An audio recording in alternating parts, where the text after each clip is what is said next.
Starting the first row, Dave Biddle, lead us off. Ryan, how are Jeremiah and Carnell feeling, and do you expect that they'll play this week? Yeah, our policy is that we don't discuss specifics on injuries, and then once you start going down a little bit here, a little bit there, you can create a problem. And so, for a number of reasons, we don't discuss those things. We put out the report the day of the game, but I can tell you that they're in great spirits. The medical staff is working hard. We'll take it day to day and see how they come in each day, but they're working hard to get back on the field. And just so you understand, we check in every day. We take the advice of the medical staff and use their feedback, and we go from there. So we'll continue to do that. Real quick on Gabe at right tackle or right guard. How did he grade out? He played a lot of snaps in Yep. Van Sickle. How did he play? Solid. That was his first kind of real action, and I thought there was good snaps there. And you can see the talent, you can see the bend, you can see the power. He looks like he belongs. So now he's got to start stacking some games here. Second row on the aisle, Jeremy Birmingham. Ryan, when you are dealing with Saturday night, Julian was a little bit limpy, looked like at times. I don't know if he got hit weird or whatever. How much does that potentially impact what you look like on the field in the second half? Like some of the accuracy, the sideline stuff. We obviously quarterbacks throw the ball differently than they used to. You don't use your plant foot and your back foot, all the same that we used to see when you were playing. But how much impact does that have in a game for you? I guess it can just depend on what's going on, on each individual play. So I think it's hard to say exactly how much anything like that had an effect on him. But when you look at certain plays, there's a lot that goes into it. And so I can't specifically say, what percentage or anything like that. When you start to look at, we had maybe some guys in the game that hadn't had as many reps. There's not as much chemistry there. They'll work, hard to continue to build on that. There's a lot of things that come into play. So, but at the end of the day, we've got to do our job. Second row middle, Landis. Ryan, you mentioned Jeremiah had a nagging thing, and he took that nasty hit against Illinois where he kind of got flipped over. Is there anything lingering from that particular play that's been bothering him? Not that I know of. And did he do anything in that game on Saturday to further complicate or injure what would have made him initially a game-time decision? Not that I know of. We'll stay in the second row, Stephen Meeks. Back in the spring, you and a lot of the players talked about how they wanted to take some of the signs and everything down, just kind of wanted to move on from last year and those successes and kind of carve their own path here and get their own in those situations. And I know that's about the positives of last season and whatnot, but I don't know, philosophically, can that apply to some of the negatives of the last couple of years of these guys they don't have the successes, but they also don't have necessarily the war wounds that a lot of those guys had over the last couple of years? I don't know. I just know that we have to continue to focus on right now, and that's it. And there's lessons that can be learned from the past, but at the end of the day, it comes down to everybody doing their job and just staying focused right now. And that's it. And I think it's a job as the coaches to be at our best. It's a job of the players to be at their best right now, and we'll use what's happened in the past as learning lessons. But at the end of the day, the majority of that stuff doesn't have an effect on this team in particular. Everyone, and this team is unique. We have our own journey, our own process that we're looking to master every week, and that's really what it comes down to. So, this is their story, and I say it all the time. The pen's in your hand, and here we are. We're in it right now. What do you want the story to be? Each team and each year, there's its own story. So, I think again we learn from the past, but ultimately we have to focus on what's right now. Front row, Julie Kaufman. With Carnell at the Purdue game, you had mentioned you thought maybe you probably could have played if you needed to. But has there been a setback or anything since then that has changed him at least? Again, I don't want to get into everything because once I start answering one question, then it leads to something else. So I don't want to comment on any of that stuff. We're over here to Dr. Barrett. Coach, you said you want to be playing your best ball here in November. Just thoughts on this week's game, and it'll be senior day. Yeah, well, for our seniors, these games go fast, and we talk every year about how quickly these games go. And here we are, last game in the shoe, in the regular season. And, it's important for, everyone to play with urgency. But I say all the time, don't wait till the last game to start feeling all the emotion of that. Like that's a build up all year long, and being in the moment and appreciating that. But for the guys who are playing their last game in the shoe, it's a big deal, and we need to celebrate those guys by everybody in the Woody giving everything we have and playing for them. And I know they're going to put everything they have into this game because there's a lot of great memories on that field, a lot of great memories in the Woody, and spending time on the practice field and all of those things. And when you get a chance to reflect, it just makes you realize how important finishing this season is the right way. How about Rutgers? Just, obviously, there's some familiarity too with Shiana. Yeah, sure. So, they always put pressure on you in all three phases. It starts with special teams and then goes to offense and defense. And, they always have a plan of how they want to attack you. And they play complementary football. So, coming off of a win and a bye week, so we got to be on our game. Front row, Austin Ward.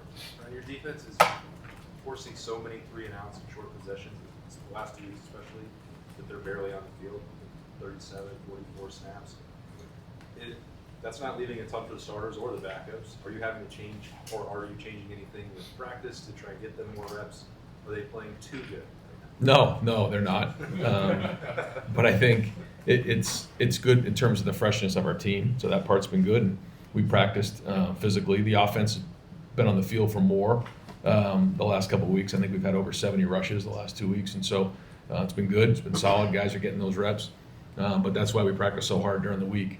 But once you get to this part of the season, we got to be smart in what we do and make sure guys are fresh. And when you look at the snap count on defense, you can see why our guys are, seeking contact this time of year. Cameron T. Robinson. Ron, we see what Matt kind of does from a schematic thing schematic aspect on the field, but just to see him in the day-to-day, I know you don't work so much with the defense now because he's kind of running it, but just see him on the day-to-day and how he's doing with the players. What has that been like to see that growth over the years? Well, it started right from when we walked in the building, and he continues to put that time and effort in and makes extra time to connect with the players and communicate with the staff. And because of that, there's trust. And I think when you come in as a new coordinator with, really the team in place, the coaching staff in place, I mean, you're kind of on your own. He brought in, a couple guys, but for the most part, he came in by himself, and he was able to connect with everybody early on. And that's how you have an impact early, is you build trust. And there's only one way to do that. That's spend time with your guys, and he's done that. And so I think, we've seen preparation. You've seen some confidence on the field. You've seen guys when, again, there hasn't been a whole lot of adversity this year, but when it has hit, there's been guys who get to the sideline, solve the problem, and get it fixed quickly, get back on the field without panic. I think that's because, they know when they turn to him and they turn to the coaching staff, they're going to give them answers on what exactly happened, and then go get it fixed. Not to say there wasn't that same trust in the field last year, but do you sense a different vibe or feel with Josh in this group as maybe the last year's group? Every year is different. Yeah, just the personality's different. We lost a whole lot of personalities on defense last year, and a whole lot of production, and a whole new group of guys came in, and so because there was just so much movement between the players, the coordinator, it was just a totally different feel and dynamic, but all within the culture of our program. And so again, I don't know how to compare it other than it's just different. Go over here, Adam, okay? When you look at James Peoples, he came into this year kind of high expectations. Obviously, things didn't go the way he wanted out of the gate. What have those conversations been like, and then to see him have that moment Saturday and kind of really start to take off your house special? Well, I think this is another one of our younger running backs that hasn't, reached his potential yet. And I think you're seeing his work ethic and his mindset really change as the season's gone on. Maybe not change, but just, really develop, in my opinion. You can see it when he's on the field. You can see the way he's practicing, and that's kind of where it starts. No, it doesn't start there. It starts with a mindset, then it starts with how you practice, and then it all of a sudden shows up in the game. And now you're starting to see him really run downhill. You're seeing him break tackles, and now he's starting to really, show what he can do. And I still think there's a lot left for James. But to your point, he stayed with it. He hasn't let, anything get in the way and discourage him, which is great. And because of that, now he's starting to play his best football when we need him the most. Right behind him, Dave Pauls.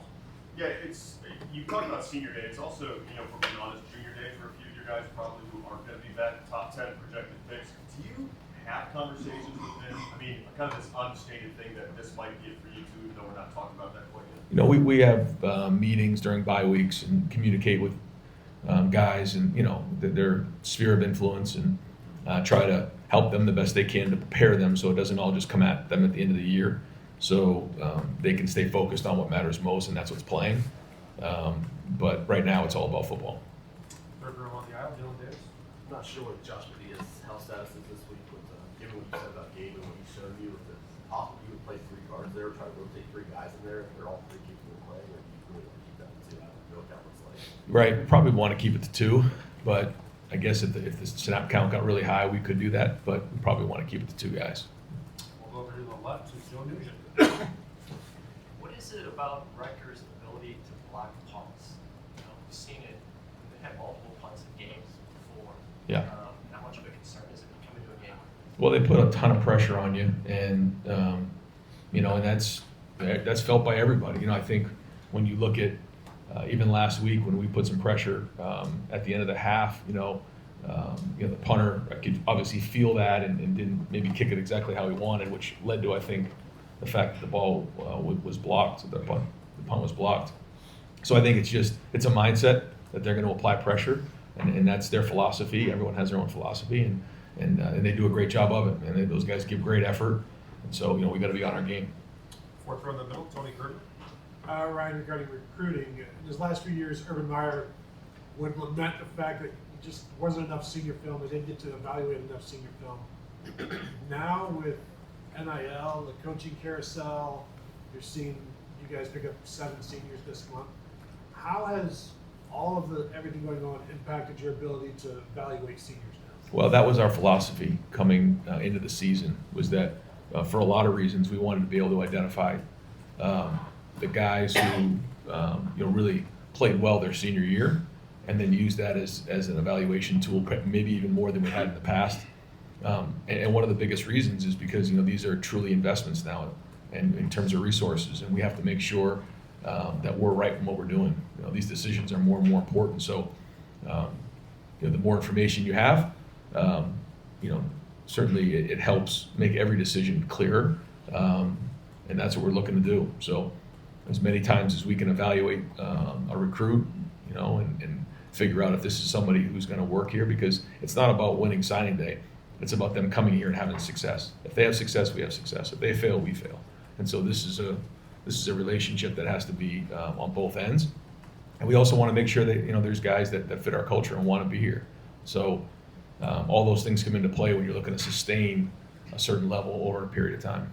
Do you think you've been helped by the fluidity of the sport right now?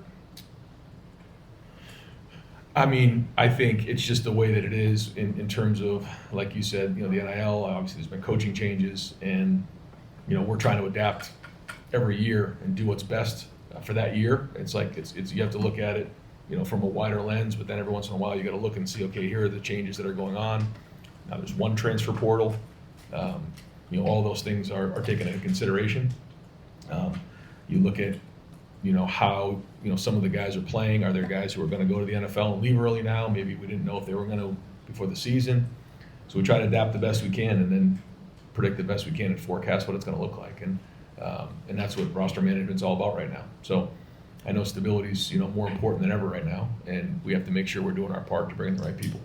Second row in the front, Stefan. You talked earlier about this team being really focused on right now, and you've talked about routine kind of throughout the year, about not being bored with the same thing and hearing the same thing, doing the same thing. Has this team handled that better than maybe some you've seen in the past, and how much does it help, whether it's this week about not overlooking an opponent, or week 1 when there was a massive opponent, not thinking too much of that opponent? Like, how much has routine helped this team, and have they handled that better than some of the past? I don't know how to compare them to previous teams, but they're very businesslike. Good look in their eye when they come in the building. Good look in their eye on the sideline before the game, when they're in the game. I think they know how serious this is and our obligation to do our job. And I think it's all about the process and doing a great job from Sunday all the way to Saturday.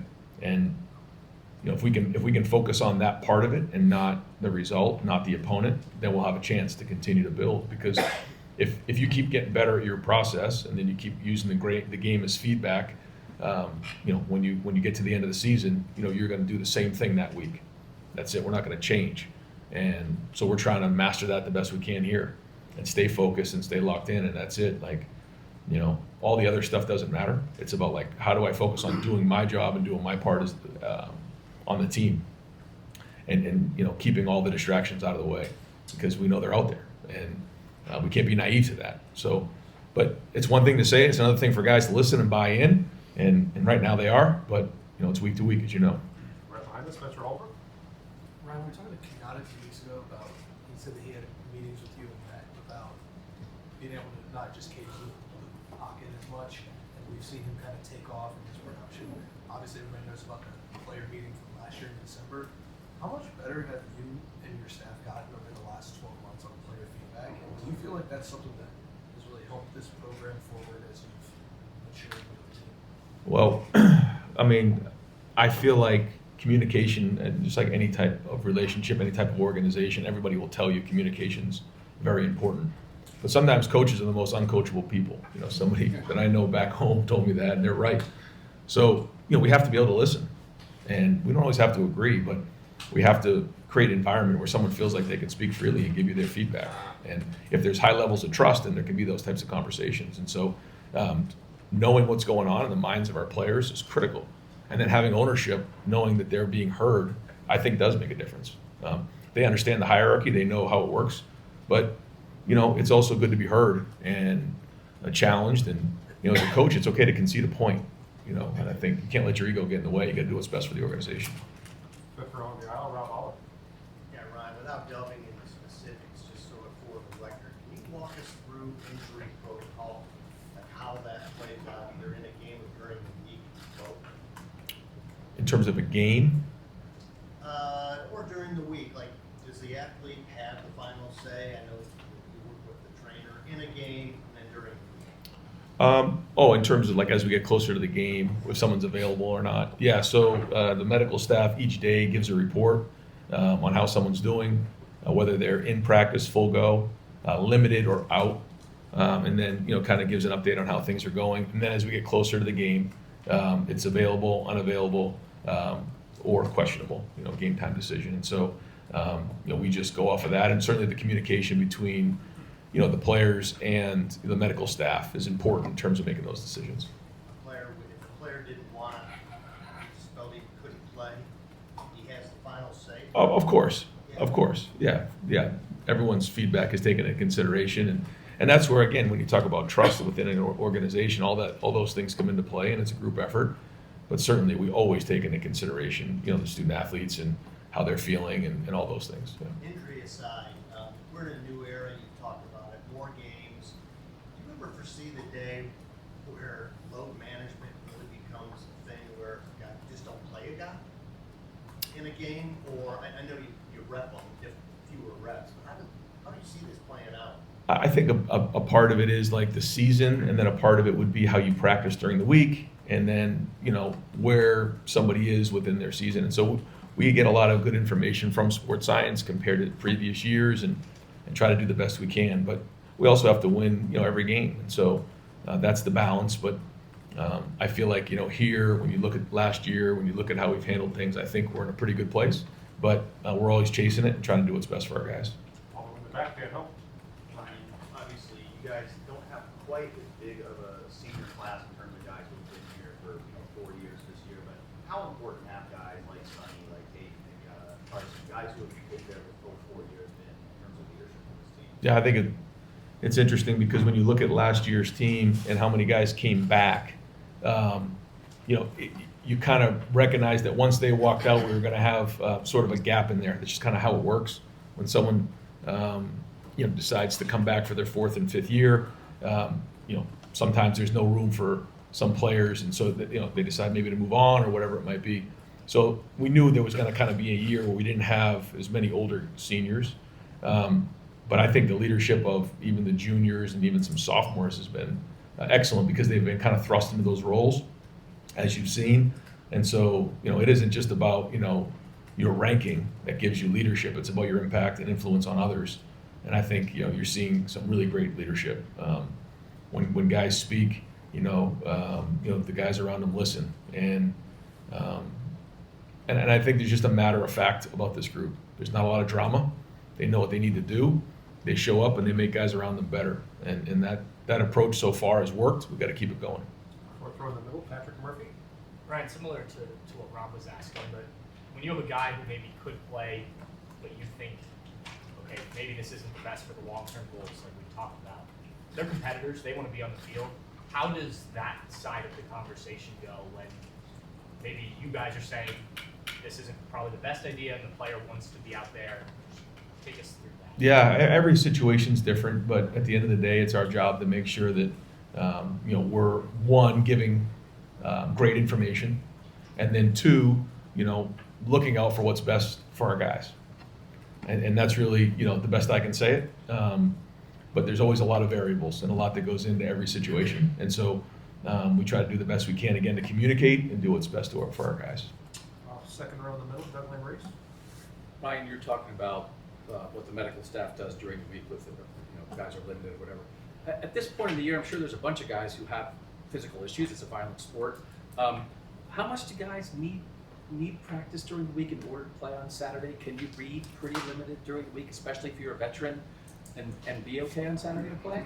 Yeah, I think it depends on what soreness guys have or what injuries maybe they are, and what position. I think all those things come into consideration. And like you said, on a day like today, that we're going to have good on good. We're going to have scout periods. We're going to have indie periods, and so based on what they're dealing with, we'll adapt We've done that for years. We adapt that practice based on how they're doing. Full go is full go. Then you have limited, and then you have just indie. And so, based on what they're dealing with, let's just say it's a shoulder. They're not going to be involved in special teams drills or snagging guys to the ground or whatever the drills might be. So the medical staff does a great job of making sure they present that to us in our 9 o'clock meetings every morning, so that we can plan ahead for practice. Front row, Bill Rabinowitz. Since the Texas game, you've won every game by at least 18 points. This is a great problem to have, to not have close calls, but every other team in the country has. Is there a part of you that wishes that you had faced that kind of adversity? And I don't hunch how you're going to answer this, but what are you doing to try to simulate that so that when you do get in those games, you're ready? I mean, I hear what you're saying, but it's like trying to worry about things that are out of your control, and it's sort of a waste of time. However, I think I mentioned to you that we were trying to raise the level of play in terms of a 83% grade, which is hard to do. And just so everybody understands, even that 3% could be a big deal. It could come down to one play in a matchup game. And so, the intensity is high. It's the coach's job to make sure everybody in the building is locked in. It's my job to make sure the coaches are locked in. And it's the position coach's job to make sure that their units are locked in and doing their job.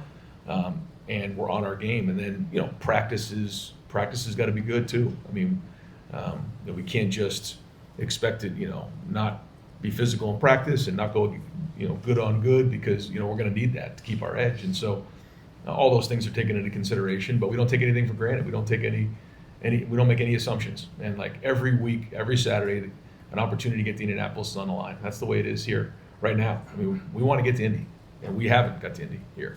There's nobody on this team that's been to Indy right now, and they know it. And so, that's the edge. Wake up in the morning every day looking to reach our goals.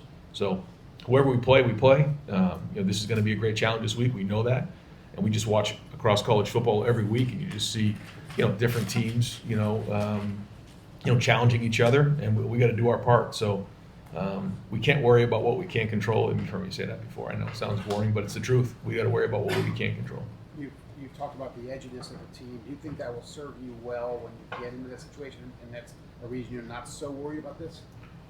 I'm worried about everything. That's just the way I am. It's a coach's life. He just he's always trying to figure out what's next and try to predict and forecast the best you can. And but I love our guys. I love the edginess. I love the competitiveness. And here we are. I mean, you look at that schedule right there. We only got 2 more in that schedule. And so if you said we're 10-0, rocking right now, I'd say let's go play. And so we're here. And so we got to be at our best. Everybody in the building. Got time for 2 more. We'll go to Jeff Gilbert. Coach, you worry about everything, as you just said. Yep. Running game is seeing improvement. When you watch the film this week, I know it's not 100% what you want, but how did you feel about the running game after watching this game versus previous weeks? I mean, I thought there was a lot of physicality. I see Carson Hinton had 9 knockdowns in the game. I mean, it's hard to knock a trash can down 9 times. You know, like that's a heck of a job. I thought guys were finishing downfield. There's some clips of guys finishing people out of bounds. Running backs are running through contact. People are finishing. It was a good Sunday to watch effort and physicality and fundamentals, because we know that's going to matter in the end. 83%, maybe? Yeah, there was some 83% for sure. Again, I don't want to get into it all, but yeah. And some of those guys are in the O-line, which, you know, there's nowhere to hide in the offensive line unless maybe there's a naked or a quick screen or something like that. But other than that, like you're graded to a high level. And Coach Bowen is very particular and critiques those guys at a high level. And so there were some guys who graded out, which is not easy to do. So credit to them and their preparation, and now we got to do it again. Just shifting gears back to high school, in the state of Ohio, they're voting to possibly bring NIL to high school football. Just your thoughts on how that could impact the sport for high school and college, bring NIL down there? Yeah, well, I think when you look at where the rest of the nation is, I think, you know, we'll let, you know, the people who make the decisions make the decisions. But I think across the country you're seeing it's become pretty standard. And so I think if we would have said this about 10 years ago, I think all of us would have been like, no way. But here we are. We're in this phase, and you know, I can see it obviously benefiting the student athletes, which ultimately is a great opportunity for them. Last question is Tim May. Oh, thanks, Mike. Zeroing in on one. After the game Saturday night, Brandon Ennis said he's seen a look in your eye after, you know, last year after the meeting and stuff that got everything straight. That look is still there. When you look in the mirror right now, what do you see staring back at you from the standpoint of what just has changed about your demeanor that's carrying through? Oh, I don't know. Yeah, I don't know. You know, it's every year, every game, you learn, you try to grow, you try to get better, you try to recognize the things that need to get done to do your job. We all have an obligation, and yeah, I mean, just surround yourself with great people and go as hard as you possibly can and push, and that's it. And so, no, I mean, I can't sit here, I tell you I know any different how I act or anything like that based on week to week. I try to be as consistent as I can, and try to push the guys and try to give them as much information as I can on what's coming next and forecast what that week needs to look like and where we're going with the season, and try to put the guys in the best position to be successful. That's it. And I think the one thing that these guys can recognize is that there's a lot of buy-in. They know that, you know, if you buy into what we're doing, if you believe in what you're doing, you're going to see the results, and that's important. And I think everybody in the building feels that way when they walk into Woody, and that's a good sign for a leader. But again, like it's week to week, and we got to keep bringing it. When you eyeball guys before a game, like you said, you look into their eyes, you see that. What's the telltale sign there? But I think eyes lead to the soul, man. Look at someone's eyes, you know exactly what's going on, and that mindset starts with how you look. And someone told me that, and I agree with it. And so you can tell exactly, you know, what you're dealing with when you look somebody in the eye. And you know, I watch a sideline, I watch the TV copies, I watch everything just to see what the look in everybody's eye is. And I think when you look at our guys, there's a certain business about them, and that's the way we're going to play the game. Coach, thank you. Thanks, guys.